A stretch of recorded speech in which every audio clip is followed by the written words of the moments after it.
মন্ত্রী নেতারা গ্রেপ্তার না হয় উদ্বেগ বিএনপির।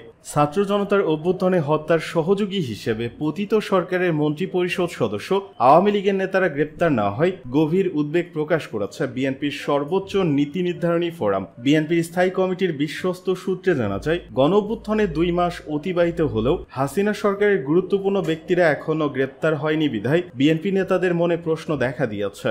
মঙ্গলবার রাতে বিএনপির স্থায়ী কমিটির বৈঠকে এ বিষয়ে বিস্তারিত আলোচনা হয়। বৈঠক সূত্রে জানা যায়, শেখ হাসিনা সরকারের এমন গুরুত্বপূর্ণ ব্যক্তি, মন্ত্রী, সংসদ সদস্য বিদেশে পালিয়ে গেছেন।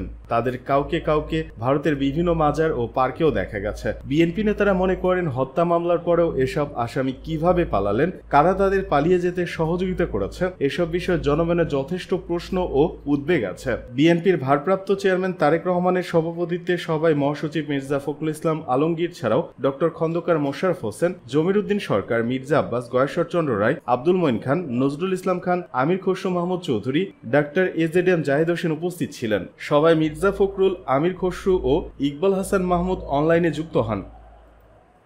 এদিকে জাতিসংঘে ইউনূসের সফল কূটনীতিতে চিন্তায় ভারত।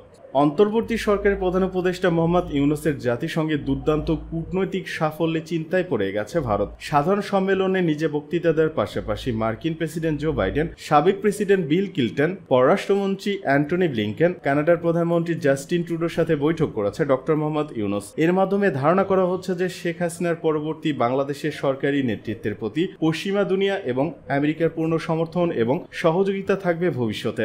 আর এই সহায়তার কৌশলগত, বাণিজ্যিক এবং অর্থনৈতিক ভূমিকা রয়েছে। ফলে ভারত আশঙ্কা করছে, ভারতের প্রতি দ্বিপাক্ষীয় নির্ভরতার জায়গা সংকুচিত করাই এই মুহূর্তে ইউনূস সরকারের লক্ষ্য কিনা, সেই প্রশ্ন উঠে আসছে দিল্লির কূটনৈতিক মহলে। কলকাতা ভিত্তিক আনন্দবাজার পত্রিকায় প্রকাশিত এক প্রতিবেদনে তথ্য জানানো হয়। আনন্দবাজার পত্রিকার প্রতিবেদনের শুরুতে ভারতের পররাষ্ট্র দপ্তরে ক্ষোভের কথা উল্লেখ করা হয়। বাংলাদেশের মাটিতে সংখ্যালঘু সম্প্রদায়ের উপর নিপীড়ন রুখতে নতুন অন্তর্বর্তীকালীন সরকার উপযুক্ত ব্যবস্থা নিচ্ছে না বলে ক্ষোভ বাড়ছে সাউথ ব্লকে। সে কারণে মোহাম্মদ ইউনূস চাইলেও জাতিসংঘ সাধারণ সম্মেলনে তার সাথে বৈঠক প্রধানমন্ত্রী নরেন্দ্র মোদী এড়িয়ে গিয়েছিলেন বলে সূত্রের খবর। তবে মোদীর সাথে বৈঠক না হলেও আমেরিকার সিলমোহর নিয়ে সফলভাবেই আন্তর্জাতিক দূরত্ব সারলেন অন্তর্বর্তীকালীন সরকারের প্রধান উপদেষ্টা ইউনূস, যা দিল্লির আশঙ্কা বাড়িয়েছে। এতে বলা হয়, সাধারণ সম্মেলনে নিজের বক্তৃতা দেওয়ার পাশাপাশি আমেরিকার প্রেসিডেন্ট জো বাইডেন, প্রাক্তন প্রেসিডেন্ট বিল ক্লিনটন, পররাষ্ট্রমন্ত্রী অ্যান্টনি ব্লিংকেন, কানাডার প্রধানমন্ত্রী জাস্টিন ট্রুডোর সাথে বৈঠক করেছে ইউনূস। পাশাপাশি ইউরোপীয় কমিশনের প্রেসিডেন্ট, বিশ্বব্যাংকের প্রধান এবং এডিবির শীর্ষ কর্তাদের সাথেও আলাদা করে আলোচনা হয়েছে তার। এইসব আলোচনার মূল সূত্র একটাই, শেখ হাসিনা পরবর্তী বাংলাদেশের সরকারি নেতৃত্বের প্রতি পশ্চিমী দুনিয়া এবং আমেরিকার পূর্ণ সমর্থন এবং সহযোগিতা থাকবে ভবিষ্যতে, যে সহায়তার কৌশলগত, বাণিজ্যিক এবং অর্থনৈতিক ভূমিকা রয়েছে।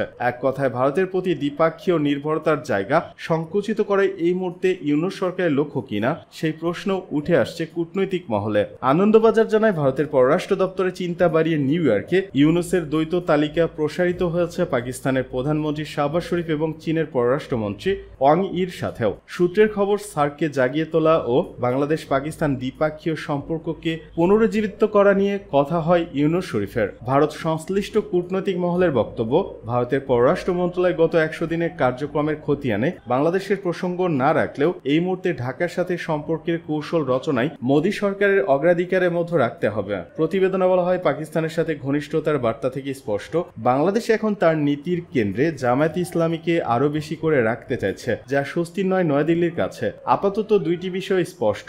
এক, এই অন্তর্বর্তী সরকার রাজনৈতিক বৈধতা পেয়ে গেছে সে দেশের সংখ্যাগরিষ্ঠ মানুষের মধ্যে। 2, ঢাকার সাথে ইসলামাবাদের সম্পর্ক আগামী দিনে এগোলে তার নিয়ন্ত্রণ করার মতো কূটনৈতিক অস্ত্র এখন ভারতের হাতে নেই। তাৎপর্যপূর্ণভাবে জাতিসংঘে বাংলায় বক্তৃতা দিয়েছেন ইউনূস। এই বার্তায় তিনি দিতে চেয়েছেন, ক্ষমতা বদল হলেও তাকে শুধু ধর্মীয় দৃষ্টিভঙ্গিতে দেখা ঠিক নয়, বাংলাদেশের জাতিসত্তার স্বকীয়তাতেই তিনি বিশ্বাসী।